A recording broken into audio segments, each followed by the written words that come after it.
মৰমৰ ছাত্ৰ ছাত্ৰীসকল, আজি হৈ যোৱা আজমত চুবৰ 40 এক্সামৰ হায়াৰ ছেকেণ্ডেৰীৰ ইংৰাজী কাকতখন আমি আলোচনা কৰিবলৈ গৈ আছোঁ। গতিকে আপোনালোকে ইয়াত চাব, ইংৰাজীত সৰ্বমুঠ 20টা কুৱেশ্যন আছিল আৰু তাৰে ভিতৰত প্ৰথম কুৱেশ্যনটো আছিল these people always speak the truth. ইয়াত হ'ব option number A 1, few people always speak the truth. অৰ্থাৎ খুব কম সংখ্যক মানুহেহে সদায় সঁচা কথা কয়। Question number 2, I receive these help from my friends to pass this exam. অৰ্থাৎ মই এই পৰীক্ষা পাছ কৰিবলৈ বন্ধুৰ পৰা যথেষ্ট সহায় পাইছিলোঁ। অৰ্থাৎ অপশ্যন নম্বৰ 4টো হ'ব much. I received much help from my friends to pass this exam. Number 3, Rahul wants this money to buy a book.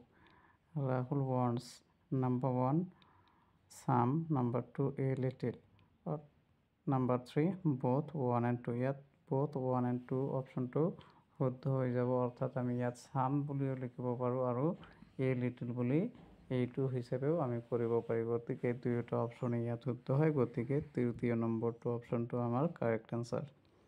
Number 4, I need these books you have for sale. অৰ্থাৎ ইয়াত double object আৰু double ভাৱ আছে। অৰ্থাৎ ইয়াত option number 3 দি little নহয়, ইয়াত দি ফিউটো হ'ব, যিহেতু countable books. I need the few books you have for sale. Question number 5, there isn't these cakes left with us. There isn't more cash left with us. অৰ্থাৎ আমাৰ ওচৰত আৰু কোনো টকা নাই। ইয়াত অপশ্যন নম্বৰ 3টো শুদ্ধ উত্তৰ হৈ যাব। এতিয়া আমি আহিছোঁ নেক্সট পাৰ্টলৈ। নেক্সট পাৰ্টত আছে direction from question number 6 to 10, change the voice of the following sentences. ইয়াত হু ইজ বদাৰিং ইউ। ইয়াত হু ইজ বদাৰিং ইউ যদি আমি ভইচ চেঞ্জ কৰোঁ, তেনেহ'লে by whom are you being bothered. By whom are you being bothered. অৰ্থাৎ question number 1 is the right answer. Question number 7, the migrant was bidden to leave the country by the authority. এইটো voice change কৰিলে হ'ব the authority paid. Option number 1টো আছে the authority by the migrant to leave the country. নহয়, এইটো হ'ব নোৱাৰে। The authority bade the migrant leave the country. এইটোতো নহয়, the authority bade the migrant to leave the country. অৰ্থাৎ option number 3 is the right answer. The authority bade the migrant to leave the country. It voice of the migrant was bidden to leave the country by the authority. Option number 3 is the right answer. Question number 8, the presents were unwrapped by Monty as quickly as possible. এইটো voice change কৰিব লাগে। Monty is unwrapping। না, এইটোতো হ'বই নোৱাৰে। were unwrapped by Monty. Monty unwrapped the presents as quickly as possible. অর্থাৎ question number 8 or option number 2 is the correct answer. Monty unwrapped the presents as quickly as possible.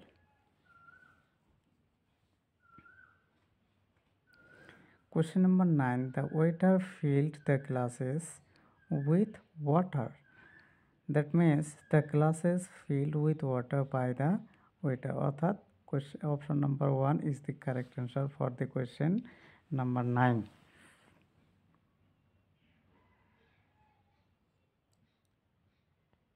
Sorry, এটু ভুল হয়েছে। এটু option number 2 to the glasses were filled with water by the waiter. The glasses were filled with water by the waiter. অর্থাৎ এইটো passive voice লৈ পৰিৱৰ্তন কৰিব গৈছে, গতিকে পেচিভ ভইচ ইয়াত অপশ্যন নম্বৰ 2টো শুদ্ধ উত্তৰ। Question number 10. I have always endorsed your decisions. অর্থাৎ your decisions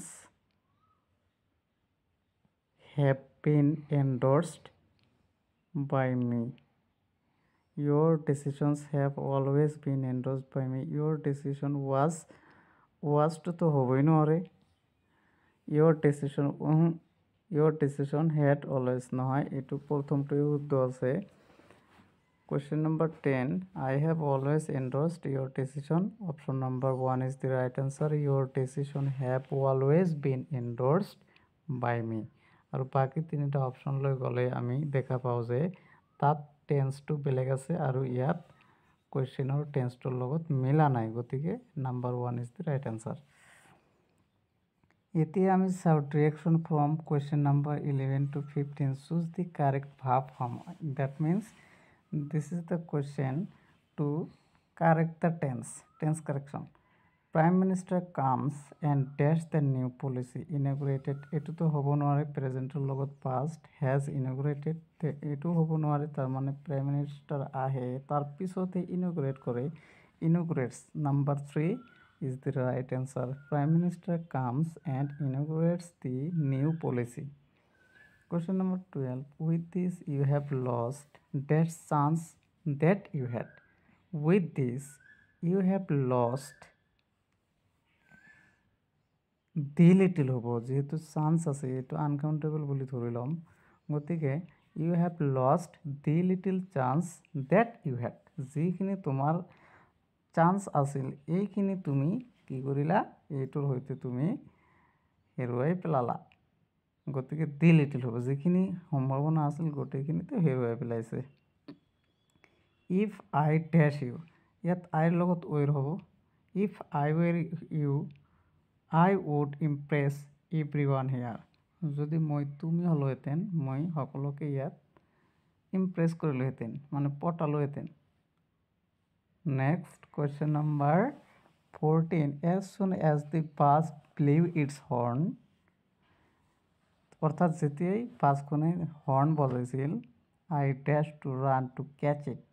as soon as আছে ইয়াত, গতিকে ইয়াত হ'ব as soon as the bus blew its horn I started to run to catch it. অর্থাৎ যেতিয়াই মানে হৰ্ণটো বজাইছিল বাছৰ, মই তেতিয়াই সেই সময়তে মই দৌৰিছিলোঁ। Option number 2 is the right answer for the question 14. Question number 15. If I got a chance again, যদি মই আকৌ এবাৰ সুবিধা পাওঁ, I dash my best to achieve it. I will try.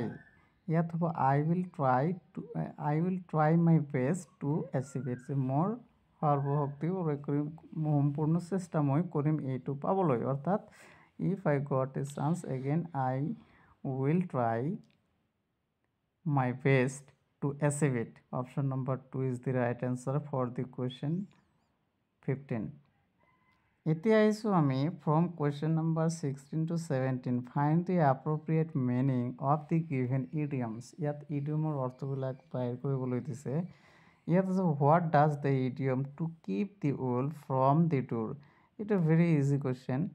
এইটো হ'ব আমাৰ to have less মানে নহয়, এইটো হ'ব নোৱাৰে to have enough মানে। ইয়াত অপশ্যন নম্বৰ 2 4টো হৈছে right answer. to keep the wool from the door, ইয়াৰ অৰ্থটো হৈছে to have enough money, অৰ্থাৎ যথেষ্ট টকা থকাটো ইয়াৰ অৰ্থ। Question number 17. What does the idiom add sixes and sevens? Add sixes and seven মানে খেলি মেলি হৈ থকা, অৰ্থাৎ ইয়াত অপশ্যন 2 সেট হ'ব নোৱাৰে, ডিসঅৰ্ডাৰ টু ৰাইট আনসাৰ হৈ যাব, কাৰণ এট সিক্সেছ এণ্ড ছেভেন্স টোৰ অৰ্থ হৈছে কোনো বস্তু ঠিক ঠাক নথকা, আউল জাউল হৈ থকা, অৰ্থাৎ ডিসঅৰ্ডাৰ অনিয়মিতভাৱে পৰি থকা হৈছে এট সিক্সেছ এণ্ড ছেভেন। এতিয়া question number 18 to 20 Fill the blanks using suitable preposition. Anushka despairs dash success. Anushka despairs from ডিছপেয়াৰ্ছৰ লগত আমাৰ ফ্ৰম প্ৰিপজিশ্যনটো ব্যৱহাৰ কৰোঁ গতিকে ইয়াত Anushka despairs option number 2 from success option number 2টোৰ শুদ্ধ উত্তৰ হৈ যাব ভাৰুণ হেজ ফণ্ডনেছৰ লগত অফ দিব লাগিব fondness of white dog option number 1 is the correct answer India is located nearly east side to England হ'ব অৰ্থাৎ যে ইংলেণ্ডৰ ইষ্ট পশ্চিম পূব দিশত ভাৰতখন অৱস্থিত ইয়াত টু হ'ব দিশৰ আগত টু ব্যৱহাৰ কৰা হয় গতিকে আশা কৰিছোঁ তোমালোকৰ যিসকলৰ ইয়াৰ লগত এনচাৰ যিকেইটা মিলিছে সেইকেইটা সম্পূৰ্ণ শুদ্ধ বুলি ধৰি তোমালোকৰ যিটো স্ক'ৰ আহে সেই স্ক'ৰটোৱে পাবা বুলি মোৰ ধাৰণা ধন্যবাদ